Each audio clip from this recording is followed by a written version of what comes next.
Hi, this is Elliot Eisenberg of Graphs and Laughs, catching you up to date on the latest residential sales data trends in both Hillsborough and Pasco counties. And as I've alluded to in prior videos, inventory is clearly rising. It's tight, let me tell you, but it's rising. If you look at it from its trough in single fam about 6 months ago in both counties, up about 50%. If you look at it from multifam, in both counties, the trough was about 3 months ago, it's up by about 33%. If you look at months to contract, months of inventory, they're all either at the bottom or they're up a little bit from the bottom. Inventory remains very tight. In Hillsborough County, it's somewhere between 0.9 and 0.7 for single and multi, and in Pasco County, it's 0.8 or 0.9. There's not much inventory out there, but it's going up. The other way to think about inventory rising is year-over-year change. Not long ago, 5, 6, 7, 8, 9 months ago, we had 70% year-over-year declines in inventory.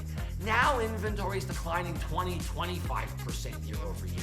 In some months, I bet it will turn to zero and then begin to rise as well. From a very low level, albeit, but it will rise. Another way to look at inventory is look at sales price to original listing price at 100%. Very strong, but not going up. Another way is look at pending sales. They're flat. And that's good because it's a little better than the national numbers where they've actually been declining year over year, but that's not surprising either because a year ago we were in the frenzy of COVID, right? Everybody was moving out. And the last piece to look at is prices, and they're going up a lot, 10 to 20%, whether it's if you're looking at average price or median price in Hillsborough, Pasco, single or multi. So to wrap it up, the market remains inventory starved and very strong, but just a little bit less strong than it was a while ago. It's gone from a very strong seller's market to just a strong seller's market, if you will. Still terrific. If you change our focus and now look at the national data, Q3 turned out to be a pretty crummy quarter. We were hoping for something like 7% growth in Q3, back 6, 7, 8 months ago. But then COVID came in, Delta variant came in July, the beginning of Q3, and really took us for a loop. Q4 will be better, 4%. Overall, 2021 will have been the best year since 1984, so that's very good news.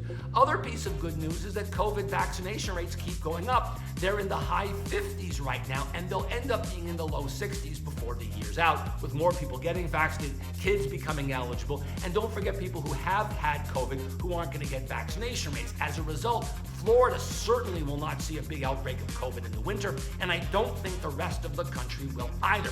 The big news nationally is inflation. It's clearly here and it's clearly elevated.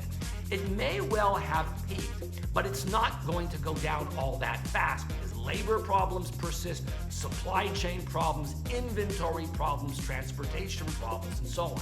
As a result of this, the Federal Reserve Board is going to taper their purchases of treasuries and mortgage-backed securities quicker than they had thought they would do maybe just 3 or 4 months ago. They'll begin in the month of November, and they're going to end their purchases sometime in mid-2022.